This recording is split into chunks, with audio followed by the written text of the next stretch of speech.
Attendees are in listen-only mode.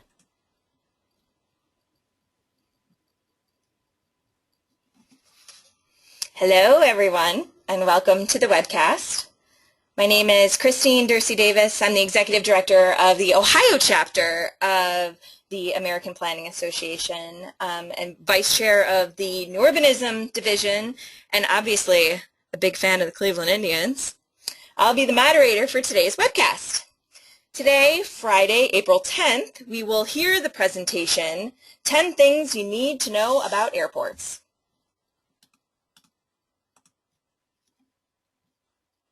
Okay, for technical help during today's webcast, type your questions in the chat box found in the webcast toolbar to the right of your screen, or call the 1-800 number shown. For content questions related to the presentation, type those in the questions box also located in the webinar toolbar to the right of your screen. And if it's for a particular speaker, please indicate so. And we will answer those at the end of the presentation during the Q&A.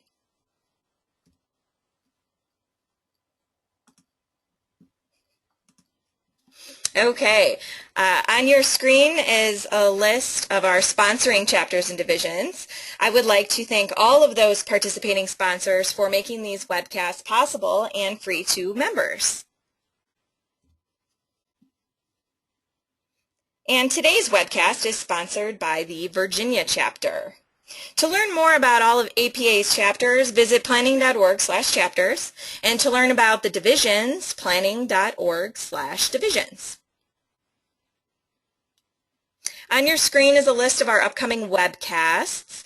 To register for these, visit utah-apa.org/webcasts. And are you interested in presenting a session? Contact your chapter or division, or feel free to email Ben Frost at bfrost@nhhfa.org. To log your CM credits for attending today's webcast, head to planning.org, go to your dashboard, and select Activities by Provider. That's the easiest way. And select the Virginia chapter, today's sponsor, and then today's title. It is still pending for 1.5 CM credits for live viewing only, so be sure to check back in a week or so to log those credits. Some of our recorded webcasts are available for distance education. For availability of our distance education CM credits, check our webcast webpage again at utah-apa.org/webcasts.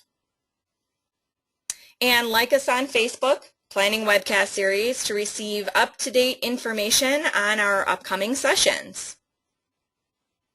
And we are recording today's webcast, and it will be available on our YouTube channel. Just search Planning Webcast on YouTube.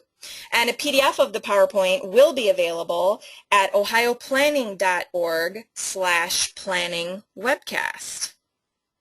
Okay, I'd now like to introduce today's speakers. Our first speaker today is Mary Ashburn Pearson. Ms. Pearson has worked as an airport planner for over 6 years and specializes in planning and environmental services for airport projects. She earned a Bachelor of Business Administration from the College of William & Mary in 2004 and a Master of Urban and Regional Planning from Virginia Tech in 2008.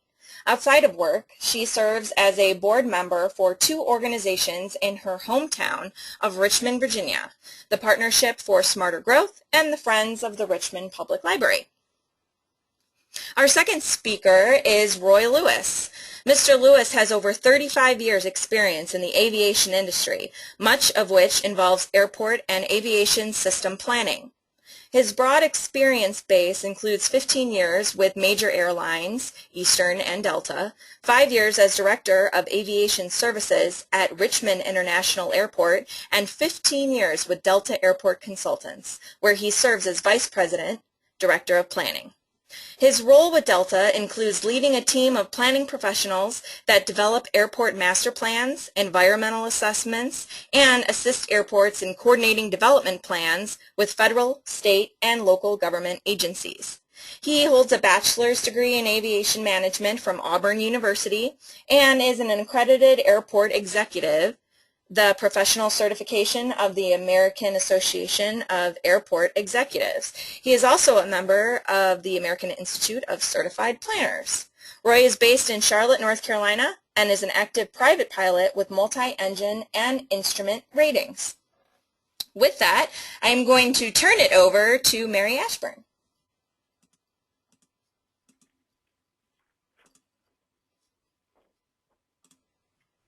Looks great. Yeah, looks great. I'm just going to hide this little menu bar to not distract you. Yeah, and we don't even see it, so that's perfect. Perfect. Okay. So as Christine said, Roy and I are planners. We do lots of master plans and environmental documents, which involve a fair amount of public participation and exposure with the public. And in our experiences together, we tend to get the same types of questions over and over from the public. So we decided to put together this webinar, Airports 101, or 10 things you need to know about airports, that's directed really toward planners in the public sector, but it hopefully will be helpful for everyone on the call today, whether or not you work in the public or private sector, so that you, A, can understand a little bit more about the inner workings of airports and airport planning, and B, so that you can answer the questions that you get from residents in your own communities.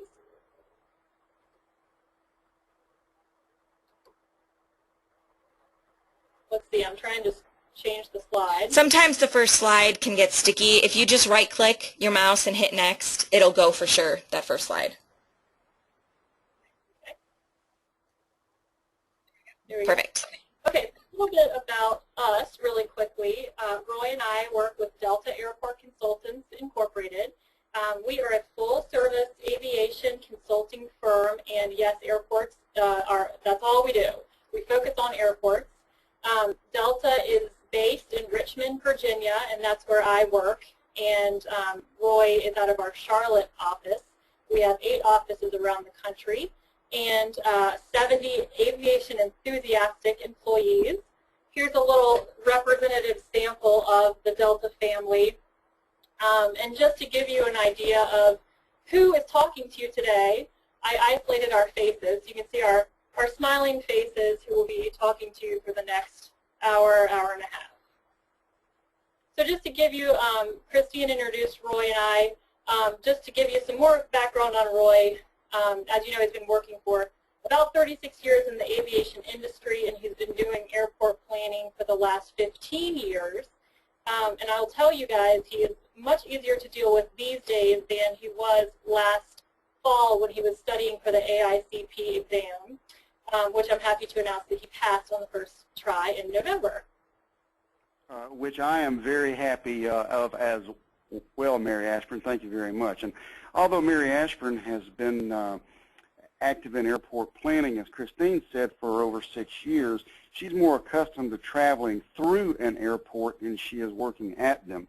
From her bases in Roanoke and Richmond, she's truly traveled the world, but when she's at home, she and her husband like to enjoy renovating homes in up-and-coming neighborhoods. Clearly they enjoy it because they're in the 4th home in 5 years, none of which have been located near an airport. Happy to report. All right, so Yeah, absolutely. just a quick overview of what we're going to cover today. First, we're just going to answer the very base question, why are airports important? And you'll see that I've put our topics in black, and then in blue italics next to the topic are the questions that we have received time and time again, and that our airport clients have received time and time again from members of the public. Then we'll move on to a pilot's perspective of the airport. What does the airport look like to the airport user and not someone just passing it in the car? Funding basics. Who is paying for that airport development? Airport master planning. We'll give you a quick overview of that process. And then we'll go into a quick overview of the environmental process for airport projects. Next, we will touch on airport design standards and airspace basics.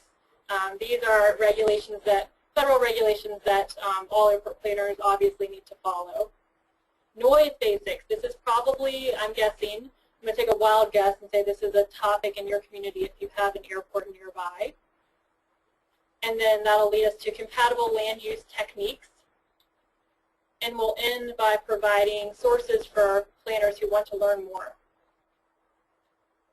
So let's just get down to the nitty-gritty. Why are airports important? Well, bottom line, airports are important because they move people. There are over 7,000 aircraft in the sky over the continental U.S. at any given time. So right now, think about that for a second. Over 7,000 planes in the air. This is an exhibit from the FAA of the National Airspace System, and you can see how dynamic it is. There are about 15,000 airports in the United States, and of these 15,000 plus or minus, there are 3,331 airports which are deemed important enough to the airspace system that they're included in the National Plan of Integrated Airport System, or what we call the NEPA. And these are airports that are so important to air transportation that they receive federal funding. You can divide the NEPA airports into two groups, primary airports and non-primary airports. So primary airports are those which receive scheduled air carrier service, and they have 10,000 or more enplaned passengers per year. The other group, non-primary airports, are mostly used by general aviation aircraft. And these include, of course, general aviation airports, reliever airports, which exist to relieve congestion from nearby busy primary airports, and non-primary commercial service airports. So primary and non-primary. And federal funding grants are based partly on the airport classification within the NEPA. So I know you guys can't answer right now, but I just thought I'd throw out some quick fun airport facts for you. The highest airport in the country, if anyone's calling from Telluride, the Telluride Regional Airport in Colorado is over 9,000 feet above mean sea level. That is the highest airport in the country. And the longest runway in the country goes to Denver International Airport, who has a runway that is 16,000 feet long. The oldest airport in the country is in Maryland, College Park Airport, which was established in 1909. If anyone on the call can identify this airport, this is Dulles International Airport in Dulles, Virginia. And what I'm going to do is just show you a representative sample of the airports that are included in the federal airspace system, just to give you an idea of the range of airports within the system. There's a saying in our industry that says, if you see one airport, you've seen one airport. And that means each airport has its own unique personality. Each facility relates to its community and its surroundings in its own way. So many airports even have their own police departments or security teams. They have their own fire departments, their own special zoning designations, all of which is driven by the size of the facility itself and what's going on there. So in the case of Dulles, you see there are 4 runways. This airport serves 45 million passengers annually. And just take a look around at the surrounding land uses and think about, as we go through this entire presentation, think about the impact of the airport on the surrounding community and the impact of the surrounding community on the airport. Next, we have Richmond Executive Chesterfield County Airport. This airport is about 15 minutes by car from me in Richmond, Virginia. And this is a general aviation reliever airport that is, of course, within the federal airspace system. There's no commercial service here. There are about 60,000 operations annually, and an operation, of course, is a takeoff or a landing. And Chesterfield, again, is a reliever airport for the nearby Richmond International Airport. Again, just take a quick look around at the surroundings near this airport. Third, we have Burlington International Airport in Vermont. And I chose to show you this one because I wanted you to look at the proximity to the residential uses to the airport itself. So if you've ever flown out of Burlington, Vermont, you literally just drive through a residential community to get to the terminal. There's also, this airport also houses the Vermont National Guard, and you can Google after this webinar and just quickly read about all the land use compatibility and noise issues that this airport is facing. And lastly, we have Tangier Island Airport. This is a small little, obviously general aviation airport. It's on Tangier Island in the Chesapeake Bay in Virginia. And this airport is also part of our federal airspace system, and it receives federal funding. And when you think about this community, this is about a community of about 700 people. They're island dwellers, and they reach civilization, medical supplies, food, mail, via boat or via aircraft. So at Tangier Island, the same doctor has flown in and out of the island every week for 30 years to provide medical treatment to islanders. So just to give you an idea of the representative sample of the airports in our country and how they're so important to us, both big and both small. If you are thinking about right now your community airport, chances are it was probably started around 1920. Or it may have been initiated right after World War II as a declared war surplus property. Either way, it has probably been around for 70+ years. So think about how the community has changed within those 70 years and the ramifications for the airport facility itself and for the community. Okay, so hopefully I made it clear how important airports are to us in our communities. There's a notion sometimes that especially general aviation airports are for rich boys and their toys, or they don't have anything to do with me, but hopefully I've made it clear, you know, especially with the Tangier Island example, that airports are vital members of our transportation systems. Whether you are waiting for your UPS package from something that you ordered online, or whether you're waiting for an organ for a necessary medical procedure, or just going to Cancun with your husband for the weekend, you're using these transportation facilities. So you'll notice on this slide that I have the majority of the images show general aviation airports. And the reason for that is, remember when I mentioned the primary versus non-primary airports. Out of that 3,331 airports in the NEPA, guess how many are primary?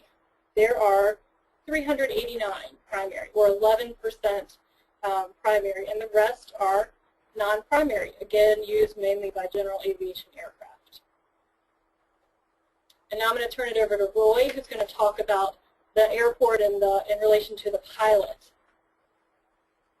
Thank you, Mary Ashburn. Do you know how an aircraft flies into an airport? Well, certainly you've seen them flying in the air that way, but actually what we're going to talk a little bit about here is what's important to the user of the airport, that person operating the aircraft. And it may be the pilot, or it may be a combination of the pilot and the passengers on board. There are of course, companies and corporations that invest millions of dollars in general aviation aircraft, corporate jets, that are a very important part of the economic development engine for the communities that these aircraft operate into and out of. So from a user's perspective, everyone recognizes the value of or economic development contribution, of course, of a commercial service airport and what that offers the community. But how about a general aviation airport? As Mary Ashburn touched on earlier, some of the values there. From a user perspective, it's a utility. It's a practical result, and the pilot wants to get into the airport as safely and efficiently as possible, and he wants out of the airport as safely and efficiently as possible, because his job is to deliver his passengers or pick up his passengers and move on with that. The photos you see in this slide on the left is an approach lighting system for an instrument landing system. And the photo to the right shows why those approach light systems exist. And that's because in reduced visibility situations, when the forward visibility starts dropping below 2 miles or certainly below 1 mile, then that can really jeopardize the air operations at an airport. And the all-weather operating capability of an airport is key to keeping business traffic in particular operating in and out of that airport. So your local airport managers, that is paramount to them. There's two things they want to do. Number one, they want to sell aircraft fuel. Number two, they want to make sure that those visibility approach minimums are the very best so that they can serve those aircraft 24 hours a day, 7 days a week. But the lower visibility, for instance, requires the airport management to secure greater land interest around the airport to ensure that the pilot has an adequate margin of safety and margin of error, really, for takeoff and landing there. As the visibility drops for the instrument approach procedures, then the FAA requires that the protection areas get larger. So we'll talk a little bit more about that later in the presentation, but that's a major driver in the airport needing to acquire land or land interest and control compatible land uses immediately surrounding the airport. Next slide. Again, how does an aircraft get into and out of an airport? Well, certainly at the larger commercial service airports, everyone knows there's a control tower there, and the aircraft are on in radio communication with FAA air traffic control. They're directed in and out of the airport. On the smaller airports, the general aviation airports that serve many counties and communities across the U.S., where there are not established control towers, then the operations around those airports are pretty much up to the pilot. There are rules, there are guidelines that the FAA publishes as far as what the preferred traffic pattern is, but there's no one really watching to ensure that those individual pilots are following those procedures specifically until someone complains about it and provides an aircraft registration number or something as a complaint. What many communities have experienced is noise complaints, whether it be from aircraft continually in the traffic pattern from a training perspective, or just that corporate jet that just must leave with its passengers at 6:15 a.m. every morning. So many communities have, many community airports have adopted a flying quiet program. And this exhibit represents a graphic that we prepared for a community in Maryland to keep the user pilots aware about how to be a good neighbor and how to ensure that the airport is a good neighbor to the surrounding community. You see the yellow arrows there. That represents the standard approach traffic pattern as designated by the FAA, the way these general aviation aircraft should be approaching a non-controlled airport. And generally, most general aviation pilots are willing to support these types of good neighbor policies. So with that said, Mary Ashburn, how about tell us about some of the money? How does all this get funded? All right, the good part, the money, the important part. So where is this federal money coming from for these NEPA airports? And more importantly, are my tax dollars paying for this airport that I don't even use? Happily, the answer to that is no. The NEPA airports that receive federal funding receive anywhere from 75% to 95% of the cost of an eligible development project from federal funding. And then normally the state state aviation department or transportation agency will also chip in a portion of that cost, and the remainder of the development cost is the responsibility of the locality or the airport sponsor. The AIP funds come from the Airport and Airway Trust Fund, which is supported by user fees, for example, fuel taxes, aircraft ownership taxes, and stuff like that, not tax dollars from the general pot. So rest assured that the residents in your community are not paying for the airport that they are not using. And the same goes for state funds. For example, in Virginia, where I live, the state portion of these projects comes from the Transportation Trust Fund. In some states, there is a designated aviation department, like Virginia, and other states, the Department of Transportation or another agency will serve in that capacity. Block grant states, there are several in the United States, for example, Pennsylvania and Georgia, they give the state the ability to grant the AIP funds. They don't have to come directly from the FAA. So generally, airports are either owned by a county or another locality, or an authority or a commission, which is a semi-political organization. It's normally made up of appointed members. And the airport owner-operator is referred to as the airport sponsor. So just a quick side note about AIP, Airport Improvement Program funding. The reauthorization for the AIP program expires this fiscal year. So at the end of June 2015, the money dries up basically. So we are all in this industry waiting with bated breath to see what will happen, what kind of reauthorization or what kind of funding we can expect in 2016. So the federal grants do not come free. There are strings attached in the form of grant assurances. So airports who accept federal money must abide by these grant assurances, which are a list of things the airport must do in order to stay in compliance with the specifics of the grant. So I listed a few on the slide here. This is not a comprehensive list, but it gives you a good idea of what these grant assurances look like. So complying with federal laws, removing hazards to airspace, and we're going to touch on this later in the presentation, maintaining compatible land uses, again we will touch on this later.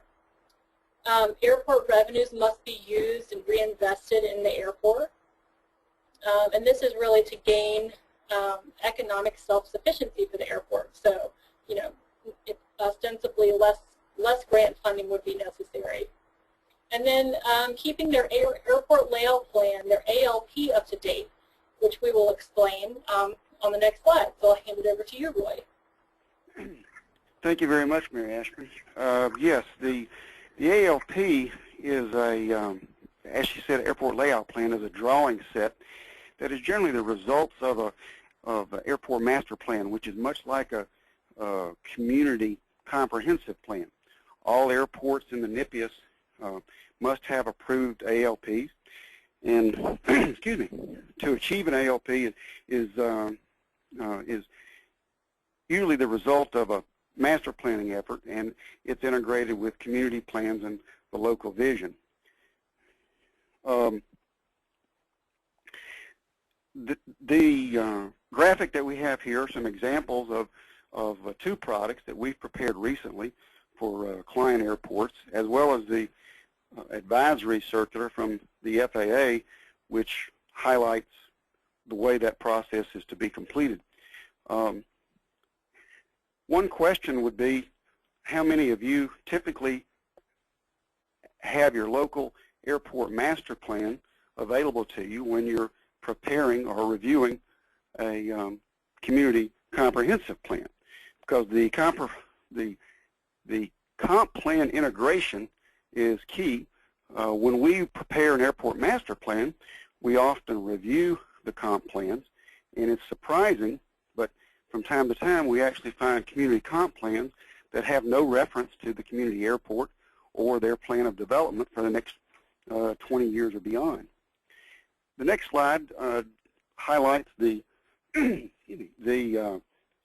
steps that we go through the process to prepare an airport master plan. As you can see there, it's really very reflective of the same type of process that would be done for a comp plan, the traditional steps and the timing, such as a 20-year program. But one key aspect there, which is often also looked at in comp plans, is what happens beyond the 20 years, because many times in many communities, 20 years is simply not forward-thinking enough.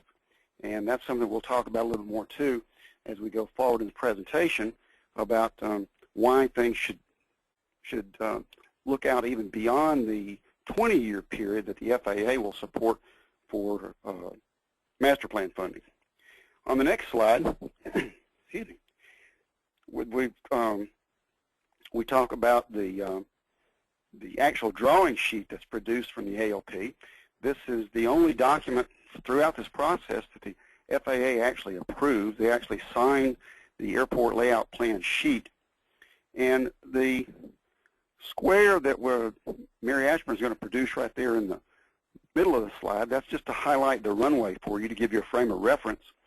And then to the left of that, we've outlined in another box why it's important to incorporate not only the 20-year planning, but the ultimate planning beyond that, because as I mentioned earlier, as visibilities for instrument approach procedures are reduced, as technology increases, then history has shown us that the FAA changes in their guidelines will result in oftentimes the requirement for more land use, more land use control and typically land acquisition. In this particular instance, we showed how the larger RPZ also shifts further to the northwest as a result of a conceptual runway extension, and then obviously that runway protection zone also shifts to the northwest, requiring more land to be acquired or controlled. And just to jump in, for those of you who are not familiar, the runway protection zone is on every runway end.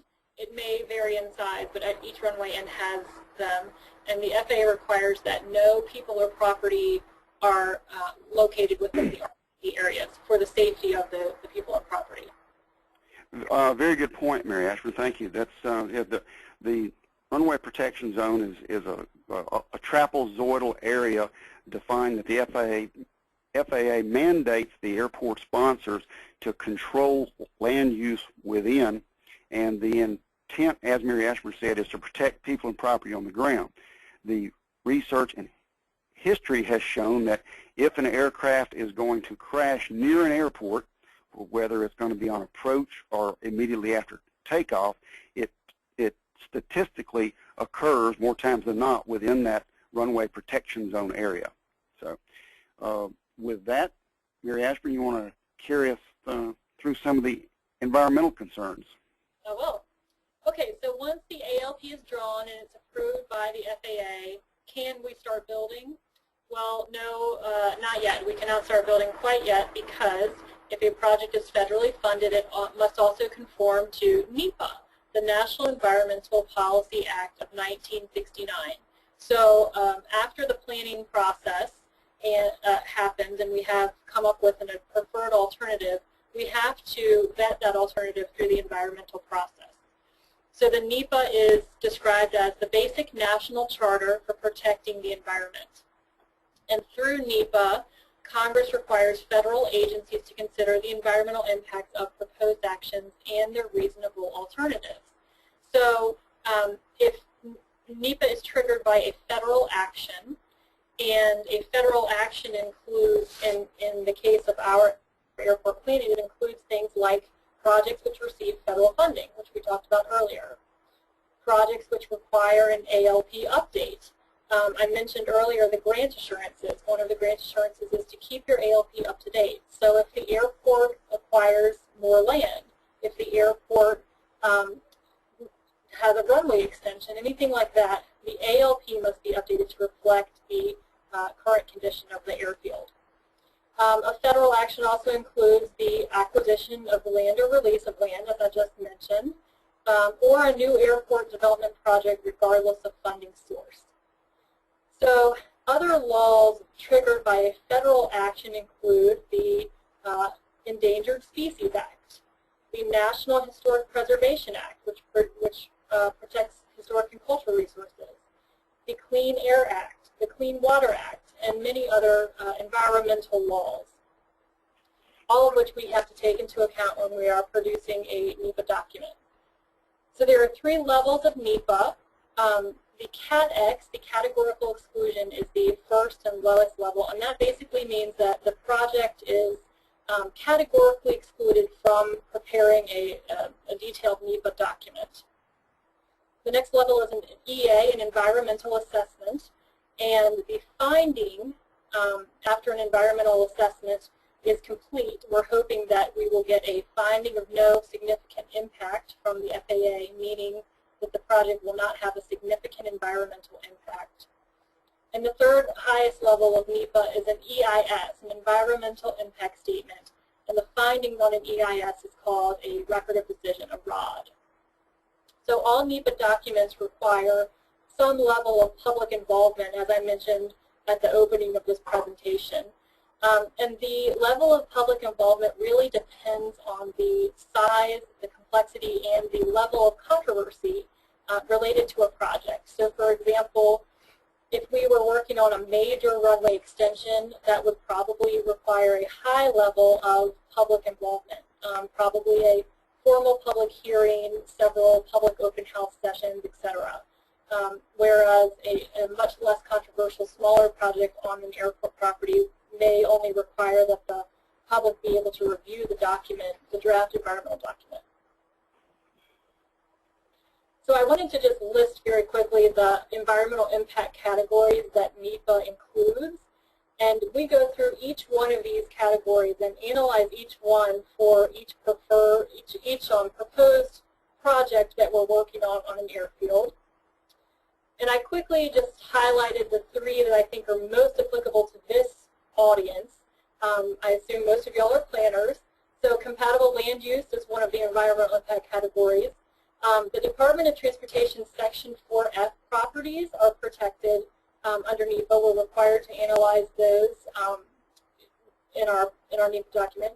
And noise, which we'll talk about a little bit later in the presentation. Thank you much, Marianne. The airport design standards is our next step as we move through this process here. We touched a little bit about runway protection zones on a prior slide there, and I just wanted to note here that the airport design standards are very dynamic. They change sometimes every few years, and sometimes they virtually never change. We have some design standards that we've been constructing airports to that are 30 to 40 years old. We have some that are only a few months old, and so that's something that's a full-time job, just trying to keep up with that process that the FAA, and sometimes it's the result of aircraft accidents. Sometimes it's just the result of enhanced technology, whatever the case may be. The slide that we're looking at right now, though, depicts a myriad of approach surfaces and threshold sighting surfaces and things that relate to the protected airspace that surrounds the airport.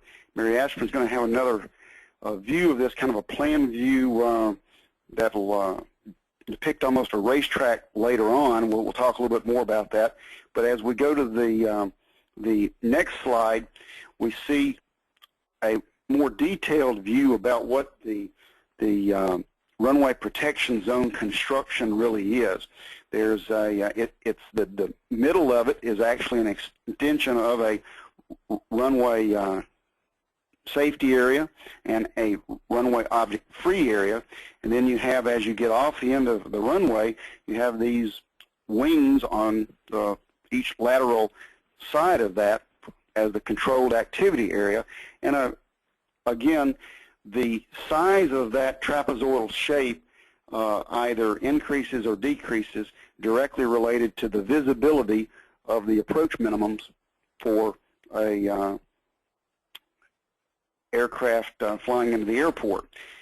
This is one of the most dynamic changing design criteria aspects that we have right now, in that there is currently an interim policy issued. But for instance, the FAA has always allowed roads to be within the runway protection zone.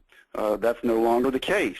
They are requiring a individual review each time a master plan is done to determine whether or not that road needs to be relocated out of there. And the various land uses, for instance, they used to allow auto parking in the controlled activity area, but not within the central portion. Now that's precluded. So there's a lot of dynamic changes going through that's going to impact your community airports as we go forward. Next slide. I jumped a little ahead of myself earlier as far as talking the 20-year plan, but we've got a little bit of a animation graphic here that's going to show you a series of 3 boxes and really answers the question about what happens when a runway needs to be extended. And again, like I said earlier, you've got one plan that is immediate, short-term. You may have another plan that's a phase 2, if you will, for within the 20-year planning time frame. But then the communities, it's really incumbent on the communities to try to look at what they want their community airport to be, what that local vision is, and project that onto these airport layout plans in the sense of an ultimate development plan, because that's the way you're going to most effectively generate zoning and compatible land use controls that will protect the community and the airport well into the future. Mary Ashburn, why don't you explain a little more about these airspace imaginary surfaces I've been talking about? Okay, so these are 2 kind of complicated looking images, but I thought I'd throw them in just to show you guys the technical appearance of what are called imaginary surfaces. These are the surfaces around the airport that protect the airspace. They are listed in the Code of Federal Regulations, Part 77, and there are 5 of them. The approach surface, the transitional surface, the conical, horizontal, and primary. So here we have, on the left-hand side, we have a top-down view, and you'll see the thick bar in the middle, which is the runway. So just think about the amount of land that is covered by these surfaces that is not on airport property. And then think about the airport in your community and what might be included in those. So then on the right, we have kind of a more of a profile view image, and I've included this is another sheet from the ALP, the Airport Layout Plan set, that is the airspace sheet. And you'll see, I'll go back, you'll see what we have on the left here drawn. This is the same thing as applied to a real-life airport. So the racetrack around the airport is the horizontal and the conical surfaces. And this page out of the ALP sheet actually shows ultimate conditions. So what Roy was talking about, the beyond 20 years scenario. And this is the sheet that a lot of planners and a lot of communities will use to develop a height hazard zoning language in their zoning ordinance. And that's a really great thing, because if you can link your height hazard zoning to this ultimate development plan for your airport, that means that the airspace is protected beyond 20 years. And another important element to that also, as Mary Ashburn was talking about, is that once the zoning ordinance refers back to that Part 77 drawing sheet, and we do have a number of client communities that actually record the airspace drawing out of the ALP set as a part of their zoning ordinance. And that establishes that, that overlay and tie it to building permits so that when someone comes in to build a new building or to build a cell phone tower or something like that, that there's an extra layer of review on that building permit where someone involved in airport management or airport oversight has the opportunity to contribute to that building permit review and approval process. Okay. That being said, also on our next slide, we tried to move from the CAD drawings on the prior two slides into something that was a little more user-friendly, as the engineers that we work would say are planner-friendly. But why all the height restrictions might be a possible question here. As Mary Ashburn spoke to earlier, the primary, the approach surfaces, so on and so forth. So what we offer here is a graphical profile of, for instance, if the airport that this particular house is located near, if it has a precision approach instrument runway off that end, then that approach slope is going to extend out 50,000 feet from the end of that runway. And as you see here, that approach slope would just kind of graze the top of the house, but that protected airspace is also penetrated by a number of trees. So the airport, it would be incumbent on the airport to approach that property owner and acquire an navigation easement, which would allow them to go in and remove those trees so that that protected airspace remains clear. With that airspace being so close over the top of the house, we do from time to time have property owners say, well, I don't want the airplanes flying that close over the top of my house. And that's certainly not the intent, and that's certainly not the actual practice. If you look to the left of this slide, you see the aircraft glide path. So even though that protected surface that gives that pilot a greater margin of error in low visibility situations is there, the glide path of the aircraft still remains at roughly a 19-to-1 slope or a 3-degree slope for a point 1,000 feet down the runway. So the aircraft approach path remains in the same place. This just increases the margin of error. With that, when you've got airplanes flying close over the tops of homes, the first thing you're going to hear is noise complaints. So our next series of slides will address the noise basics.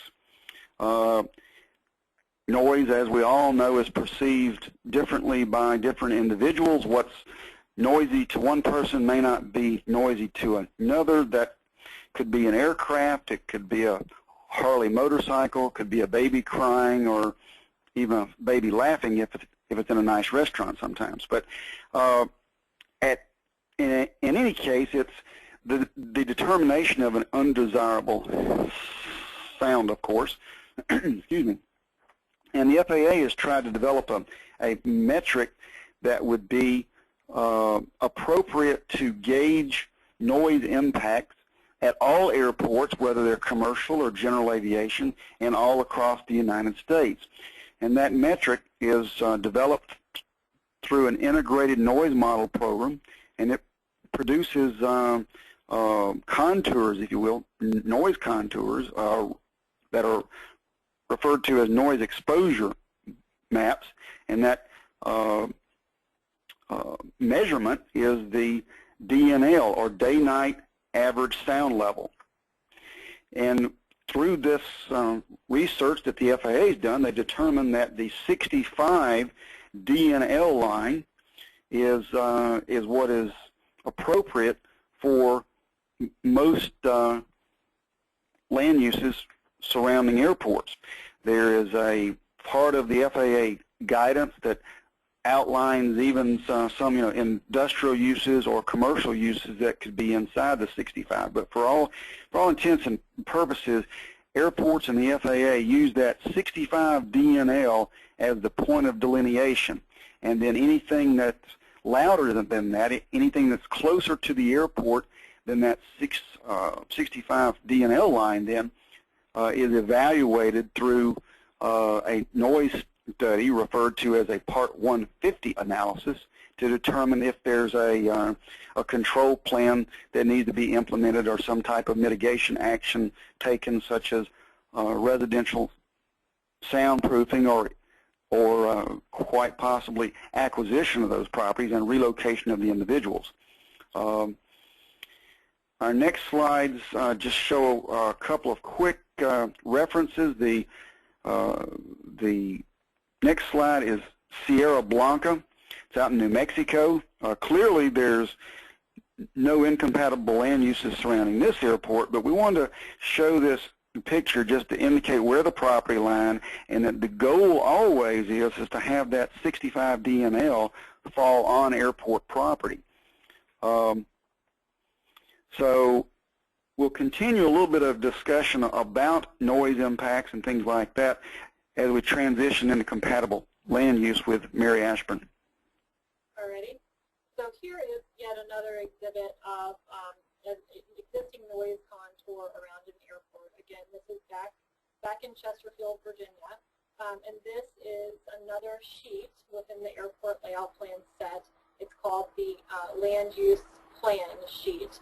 And you'll see that the land uses around the airport are hatched different colors for different uses. And then the royal blue noise contour shows where the 65 DNL lies. And on this, the exhibit Roy showed you for Sierra Blanca, the 65 DNL was totally on airport property. In this case, you'll see that a little bit of this blue line bleeds off of airport property, but it's located on what is considered a compatible land use, industrial commercial land use. And this is actually on purpose. Chesterfield County has really worked to integrate compatible land uses near the airport so that there is less of an issue with land uses and noise and et cetera in this area. I also want to quickly point out just one more time, they're very light on this drawing, but you can see the little RPZ trapezoids on the end of each runway, which we've been emphasizing, of course, because of land use compatibility issues. And you'll notice the one on the right includes a cloverleaf interchange. This is not ideal. As Roy mentioned, the FAA strongly discourages even having a car or a road within the RPZ for safety reasons. Okay, speaking of compatible land use, I wanted to show you some historical images. We're going back to Dulles from the beginning of the slide, but this is Dulles in 1991. And you can see most of the surrounding land use is agricultural. If you quickly go to Dulles today, notice how much of that agricultural surrounding land use has been developed. And use what you know about airspace and RPZ and airport design standards to try to imagine the impact of this encroaching community on the airport and the impact of the expanding airport on the surrounding community. Here's another example. This is Santa Monica Airport in California, and this is actually the oldest operating airport in Los Angeles County. It dates back to 1917 or 1919 when it was called Clover Field. And again, just picture those RPZ areas and look at what is inside the RPZs today. These are residences located within the RPZs. And this airport is actually so restricted in land that it is exempt from runway protection requirements. But I'll let you know that in the last 10 years, there have been 10 accidents at the airport, 4 of them fatal. No one on the ground has been killed yet, but this situation is not what is recommended by FAA design standards. But this airport may ring a bell for some of y'all because Harrison Ford flew out of here a few months ago when he got into his wreck, his airplane crash. And again, Santa Monica is another reliever airport. It exists to relieve congestion from the nearby commercial service airports. And here's Clover Field as it existed in the 1930s. So again, this airport was by Douglas Aircraft Company during World War II, and many of the surrounding houses that were developed were actually built for the workers from Douglas Aircraft. And noise complaints started around the 1960s when the Learjet began to operate at the airport. So here's the after picture again, and here's the before picture. And here's what's happening at Santa Monica Airport. It's been in the news a lot. There's a huge pushback from the community about the amount of noise coming from the airport. And I just threw in another article about O'Hare Airport, another part of the country, just to give you an idea of what can happen when land use compatibility is not taken into account in a very proactive way by municipalities. Nobody likes to Yeah. What happens then, Mary Ashburn, is that the community encroaches upon the airport. Correct. Yeah. Nobody likes noisy neighbors. Airports can make noisy neighbors, so the moral of the story is to plan for the ultimate development of the airport so that you don't get your community into these types of situations. So what are the consequences of incompatible land uses for an airport? Some consequences include delays and constraints to airport development because of community opposition, or litigation and related costs due to community opposition, a restriction on operations, or an impact on the approach protections which creates safety issues at the airport. And what are the consequences to those who live near airports? Well, it's an annoyance to be sure, and it also can be a health hazard. People can have anxiety issues. There can be fumes and air quality issues from aircraft, sleep deprivation, etc., plus exposure to aircraft crashes and aviation risk. So now we know the importance of maintaining land use compatibility near airports in regards to residential uses, but here are a few other uses that planners need to be aware of when making land use decisions near an airport. What about a visual obstruction? What about a solar installation? What about a smokestack, or something that produces steam or fog which may reduce pilot visibility? What about a thermal plume that maybe isn't even visible to a pilot but can create air turbulence that can be hazardous to an aircraft? What about a wildlife attractant? Everybody by now knows birds and aircraft do not mix. This is a landfill that is attracting birds, but other wildlife attractants can be wetlands, with natural or man-made, big bodies of water, wastewater treatment facilities, etc. And of course, tall structures. Obviously, a tall building is a problem. We've talked about trees, but what about a wind farm? A temporary structure. If your runway is, if you're living in a coastal city and your runway has an approach over the water, even a tall cruise ship could be an issue if it runs into the aircraft approach path. One thing to be really aware of is the FAA doesn't have any authority to stop the construction of, say, a wind farm or a solar farm near your airport. It's really up to the locality to be aware of these issues and to stop them before they start. One of the tools the planners have is what's called a 7460 form, and this is a form called the Notice of Proposed Construction or Alteration.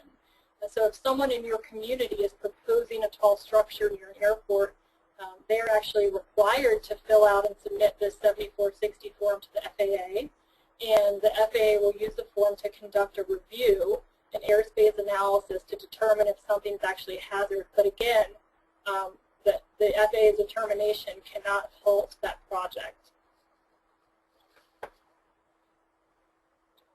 And Roy, you want to just go through the quick sources for planners if you want to learn more? Sounds great. What we want to try to do is wrap up with some references that relate back to the things we talked about today. They're there on the screen, obviously, and the message that we've tried to convey is that incompatible land use is the greatest natural threat to our community airports, and it's up to the locality, it's up to the airports sponsor and the jurisdictions surrounding the airport and possibly participating in the airport commission or authority to control and prevent encroachment of the community into the areas that they need for long-term viability of their airport. Control is local, responsibility is local, and the best way to protect your airport is through appropriate zoning and tie that to building permits that are possibly issued within an airport safety overlay zone. Our next slide, last slide there, is relates to 3 more sources of information. Obviously, an APA document about planners and planes that's very good about airports and land use compatibility. There's also an airport cooperative research program report out there on enhancing airport land use compatibility, and the wealth of information through FAA advisory circulars on what airport planners use to try to assist the communities in protecting their airports. And with that, I believe we are wrapped up. Christine? Great. We have some questions coming in. Folks, feel free to continue typing any questions in that you may have. All right, our first question. How is planning for military airfields, such as Air Force bases, different than for civilian airports? That's a very good question, and we do have a division within our company that deals with specifically with military operations. The imaginary surfaces that we're talking about, things like that have to be protected, all exist within the military design criteria also. It's just different specifications, but the general approach is very similar to the FAA. All right, thank you. Let's see. Besides several benefits to flying aircraft, what is the significance of the FAA's Next Gen program to planners?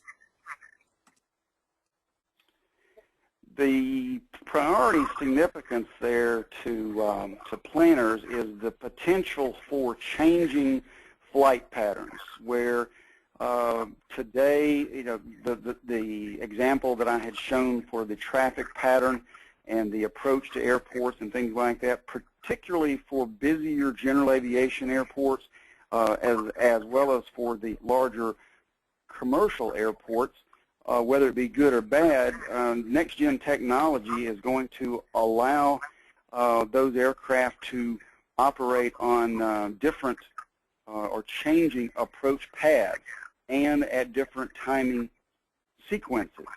So it's quite possible that the noise impacts and those noise contours will vary, spread, or shift into the future, and possibly over areas of the community that have not experienced that in the past. And also, in terms of noise with Next Gen, the approaches will be that much more precise, so that the noise,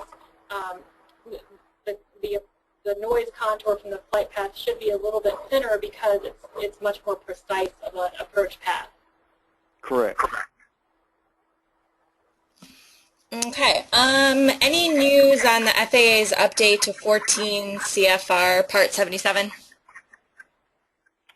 Oh, I wish we did have one. We would very much like to see that being brought up to date and tied into the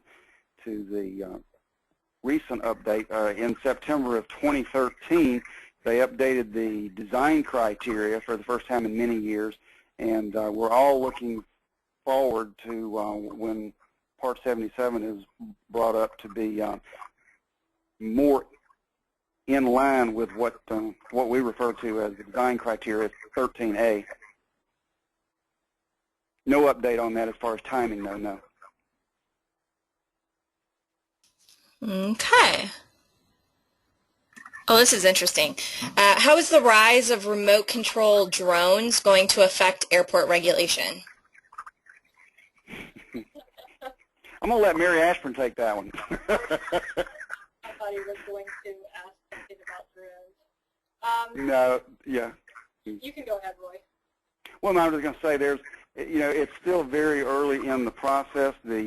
Obviously the FAA has just recently allowed the test facilities, the UAS, UAV facilities to be developed. They've got the pilot program underway now, and I think that that answer is yet to come about, but it's clearly going to require greater regulation as far as the UAS controls within certain airspace. I mean, just like after 9/11, there are certain airspace areas where certain types of aircraft are either prevented from entering or highly restricted, and it's quite possible that the unmanned aircraft will fall in that same vein. Okay. We have a grouping of questions surrounding military airports again. Are there special challenges in working with airports located, civilian airports located adjacent to Air Force bases, as in the case with the Albuquerque International Airport and the Kirtland Air Force Base?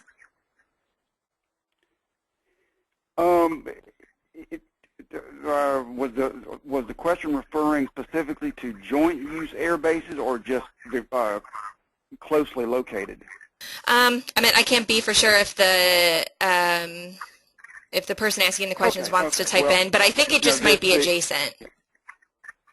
Well, typically the joint use bases are controlled by air traffic control, obviously, and those operations are sequenced pretty seamlessly there. The same thing applies when you're talking about an airport the size of Albuquerque with military bases nearby. Air traffic control on the field and also the air traffic control center controllers and the approach and departure controllers are keeping all of that traffic sequenced within their respective sectors.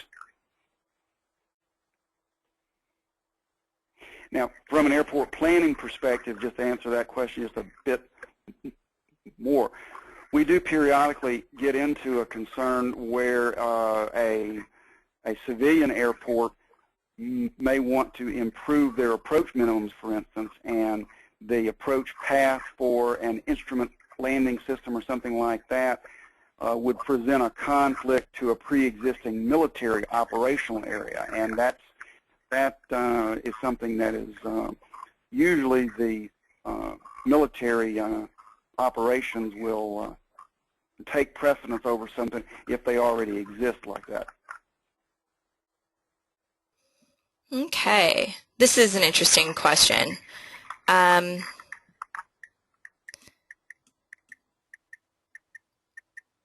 trying to pull it back up again. Okay, how are airports dealing with intermodal connections? Since parking is a revenue source, is that a conflict built into the regional airport model? Another very good question. I guess the question would be is what's the airport's passenger enplanement growth long term on that, because you can get to a point to where land requirements are such that parking becomes a challenge. That is a major revenue source, as the question asker has posed. But for all of those people that would be arriving on some type of public transportation intermodally, they do have those other non-parking transportation accesses to them available now, whether it be a cab, whether it be Uber. You know, there are a lot of other things competing for someone just wanting to drive a car to the airport. So I don't know that the public transportation intermodal connections directly to an airport is going to present that much more of a challenge. I think someone that doesn't want to, that prefers to drive their car rather than to ride public transportation to the airport, I don't think that's going to be a significant change from that same individual who probably is taking a taxi or a shuttle or Uber today. And I also would throw in, just from what I've seen recently, that airports, a lot of the transit that's provided to get access to an airport is actually paid for by the locality, and that it would actually make it more attractive to use that airport. So in terms from a user view or a profit view, getting more people to your airport is a good thing. Very good point, yes. Okay, next question. How difficult is it for an airport to demolish or repurpose vacant or underutilized space in their building as a result of decreases in commercial activity? For example, an airline removing services to the airport, or an airline discontinuing a hub at a particular airport. Well, generally, when someone at a public use airport is trying to surplus property, surplus facilities, or something like that, you know, their greatest challenge is the fact that there's been federal and state funding contributed to that. Where a terminal building comes into play, it's not may not be quite as much of a challenge, but that is typically the greatest administrative hurdle, is to ensure that the funds that were originally contributed to it by either a federal or a state organization, that you coordinate with those agencies, and that they're in agreement with you, the plan to either reuse, demolish, rebuild, repurpose, whatever the case may be. But again, if airports are hoping that the commercial service would come back eventually, we have some airport clients who have just kind of maintained those facilities just to be ready if commercial service does come back to the airport. And to the question of repurposing, there are a number of airports who have taken that counter space and realigned it for use as tour agencies or for limo services or for other types of guide groups or such that would be in the serving the community in another way. Okay, let's talk about helicopters for a moment. Are there similar planning guidelines for helicopters when you talk about, particularly perhaps more with municipal airports? Are there specific things that you consider when thinking about helicopters, whether they be private helicopters or medical helicopters? Yes, there is a very specific and different set of approach surface guidelines and landing area guidelines for rotorcraft as opposed to fixed-wing aircraft. And for civilian airports that are experiencing significant helicopter traffic, then they will typically designate a helipad, which is a specific helicopter landing area. That as opposed to a helicopter parking pad.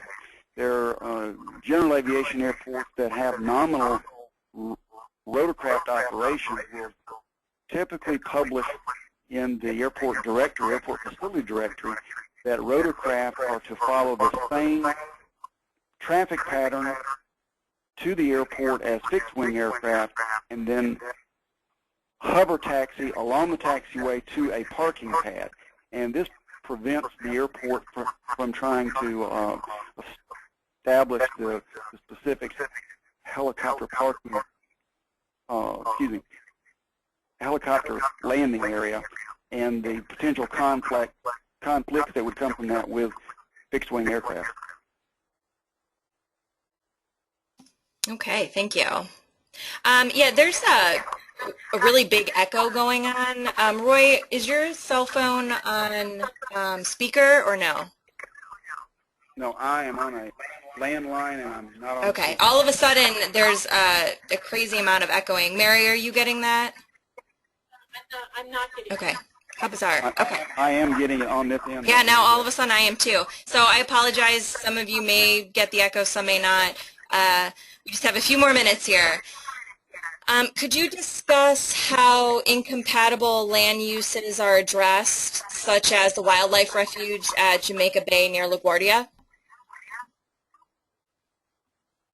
Well, that's I don't know that particular area, but I would assume that is what's covered under the Department of Transportation Section 4F property, which includes national wildlife refuges. And what a lot of airports will do is work with the refuge itself or the agency overseeing it to come up with some sort of memorandum of agreement about the land uses in that refuge. So, for example, the airport can't buy that land, or in some cases the airport can't buy that land, but yes, they can come up with an agreement where nobody on the National Wildlife Refuge will put up a tower or something that's going to interfere with aircraft operations near the airport. So we have another client in Maryland that has dealt with a wildlife refuge right across the river from its runway end, and that's the solution that they came up with.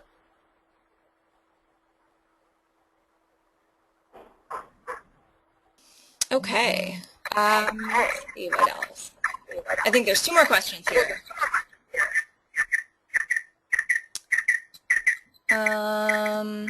Okay, Aerotropolis concept has had some play recently. Is it viable anywhere in Virginia?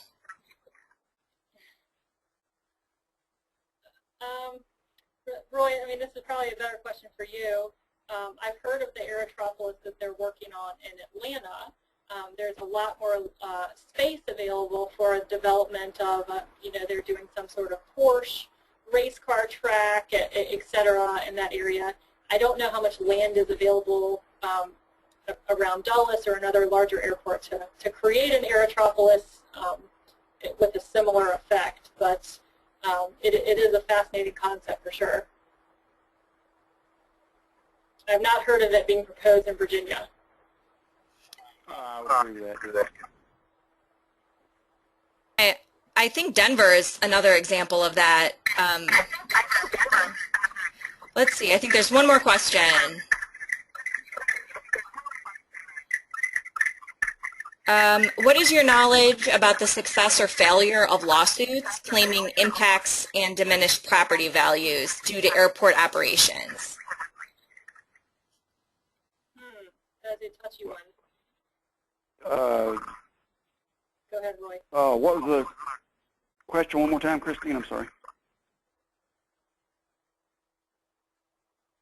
Are there any cases of lawsuits or anything regarding diminished property values around the airports? Yes, I would say historically there are, but again, you've got that basic position too that the airports have typically existed there long before the community grew up around them. The values issue typically arises when there's been a significant change of operations. Usually the community argument there is that, well, when I moved here, the airport was a sleepy little general aviation airport. Now the community has promoted or allowed commercial service to come in, a larger jet carrier. case may be. That's usually the position that they take. And the best prevention of that is to be proactive with the zoning controls that we were talking about earlier.